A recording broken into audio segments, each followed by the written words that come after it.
Hundreds of jobs on the line right now. JCPS school board members are heading to a meeting. They could be deciding on job cuts. Hello, everybody, and thank you for joining us. This is our top story tonight at 5. I'm Doug Proffitt. And I'm Connie Leonard. In public documents released ahead of that meeting, we have some idea now of what may disappear.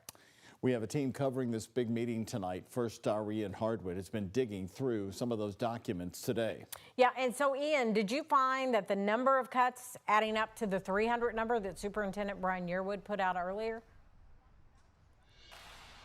Connie, we found some cuts, but nowhere near the 300 the superintendent told us about. In fact, there were some additions in these organizational charts that were just released yesterday. I talked to one board member on his way in, Taylor Everett. He said there were not enough cuts and there was not enough time to look at these documents ahead of tonight's meeting. So what was actually in those organizational charts? Let's talk about the biggest cuts that we found. 30 jobs in the operational division, 18 of those would be bus monitor positions, then some smaller cuts to mechanics both on the vehicle and property side of JCPS. Then the second largest cuts, this is to the Opportunity and Access Division. This was previously named the Diversity, Equity, and Poverty Division. A lot of the jobs in there rank from some of the higher up ones like we've been promised at the central office to some academic coaches, not the academic instructional coaches we're worried about at the school level. That would still be at the district level. Then, when we're talking about the jobs that were added, the biggest single position jump that we found, that was a bump in the JCPS the police department for a brand new position that's called the Risk Assessment Consultant. Now that's an entirely different job than a school resource officer. A district spokesperson reassured us that the number of cuts does outweigh the number of additions. However, by news time now, we still have not received a net number on how many cuts made. So with all this confusion about the 300 jobs and not enough cuts in these organizational charts to reach that number, we reached out to a former board member, Sam Corbett, who looked at what we looked at. It looks to me like they've just kind of rearranged some of their top people. They've added new job titles. They've replaced one job title with another.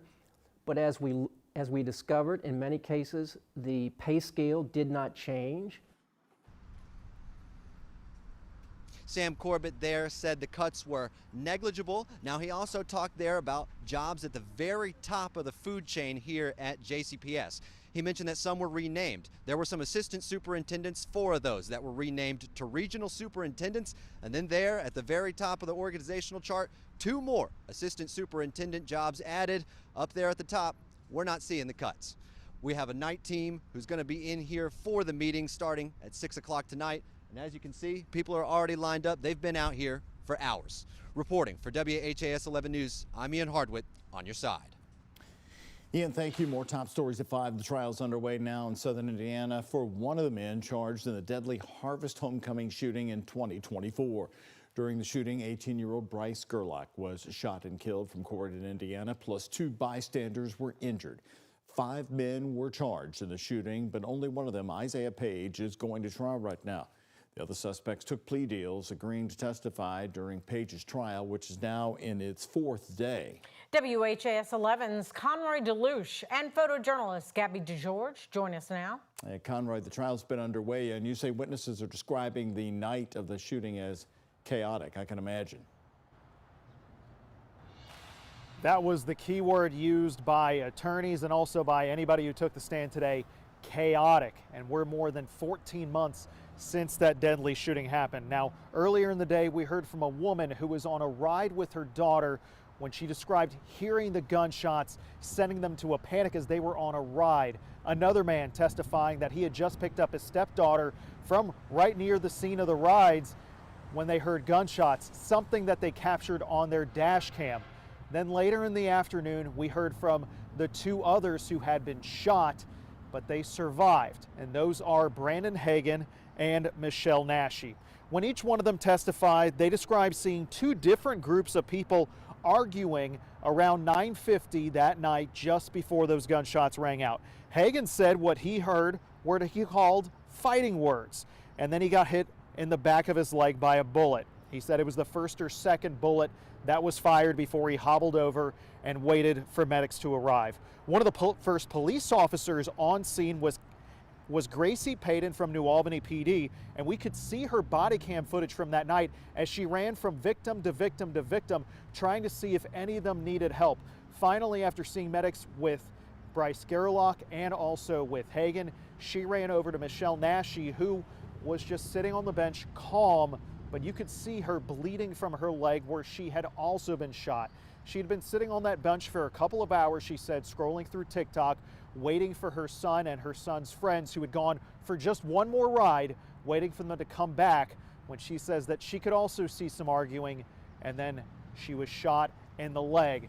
Now, they both said they have suffered some nerve damage, but they are still recovering. They showed the jury both of those injuries. So certainly a memorable day to end the 4th day of the trial here of Isaiah Page here in New Albany. Now, over the next couple of days, we're going to start to hear from some of those co-defendants who did agree to plea deals. So that should be interesting as well. Court tomorrow will continue at 8:30 in the morning. Live in New Albany with photojournalist Gabby DeGeorge, Conroy DeLuche, WHAS11 on your side. Conroy, thank you very much. Well, you felt the warm-up, folks, are all across Kentucky, and in fact, the rivers today were in the streets, on the sidewalks.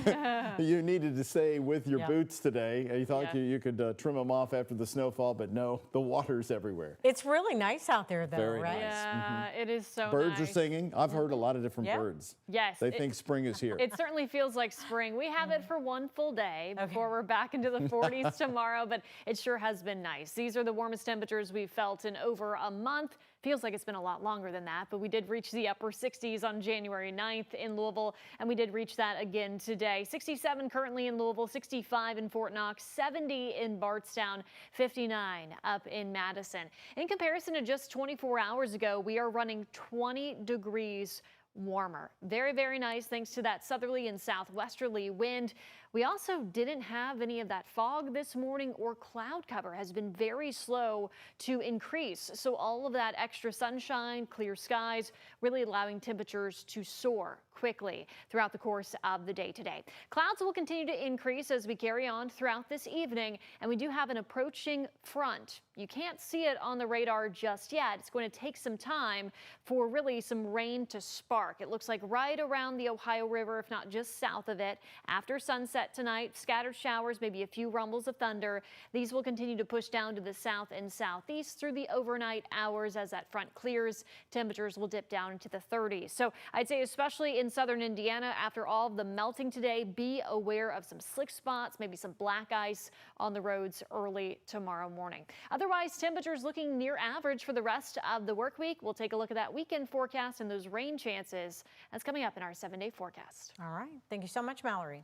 Well, new today, Jeffersonville Mayor Mike Moore announced he will not seek re-election at the 2026 State of the City discussion. Moore, who served as mayor since 2012, said after more than a decade in office, it's time for the next generation to lead. I want them to do what their conscience tells them to do. They should not be taking direction from me, from any political party. You step into the role of mayor, you better have an independent mind. You know, I will ask people to remember, Jeffersonville is a Democrat city. I am an elected Republican. I take that honor very seriously. Now, Moore also said he plans to remain active in the community even after leaving office. And during the discussion, he pointed to major redevelopment projects, infrastructure improvements, and expanded educational opportunities as key accomplishments during his tenure, pushing for the next mayor to follow that path. Also happening today, opening arguments just finished up in a lawsuit filed against the Louisville Urban League. Former President Kish Price is suing the organization, claiming she was wrongfully fired. The nonprofit is meant to help African Americans and other marginalized communities through education and advocacy. Dr. Kish Price was named president of the Urban League in November of 2024. By May of 2023, she filed a lawsuit against them. Today, her attorney laying out her claims that she was retaliated against for investigating the organization's alleged mishandling of millions of dollars. In one instance, the lawsuit claims $2 million of a $5.7 million gift was used to pay off a loan. Kish did everything right. Who was the allegiance? Their allegiance is to Sadiqa Reynolds. What were their obligations? That's right, that's an ostrich. They buried their head in the sand. Dr. Price failed to communicate her expectations, making it difficult, and not just difficult, but impossible to follow her. Kish Kumi Price claims days after she brought up financial concerns and fired their chief operating officer, she herself was then fired. The defense claims Kumi Price wasn't the right fit for the job and failed to lead effectively. Lyndon Pryor is the current leader of the Urban League, and he is expected to testify. Today, Louisville Mayor Craig Greenberg says South Louisville is no longer being overlooked. City leaders announced the first 4 restaurant projects funded through the South End Development Fund created after residents asked for more restaurants, stores, and retail along Dixie Highway. Well, local favorite Derby City Pizza will expand its Valley Station location with a new event center and an outdoor game yard, while 3 national brands, Crumble Cookies, Freddy's Frozen Custard and Steak Burgers, and Longhorn Steakhouse, plan new locations along Dixie Highway. Those projects are supported by a $3 million South End loan and incentive fund that's aimed at attracting new businesses while helping longtime local companies grow. This program was designed to support local businesses, enabling them not only to start up, but to expand, flourish, and thrive right here in South and Southwest Jefferson County. Bringing new dining options to Dixie are important. I want to emphasize that it also provides legacy. City officials say construction on all 4 projects is expected to start this year, with additional funding still available for businesses looking to invest in South Louisville.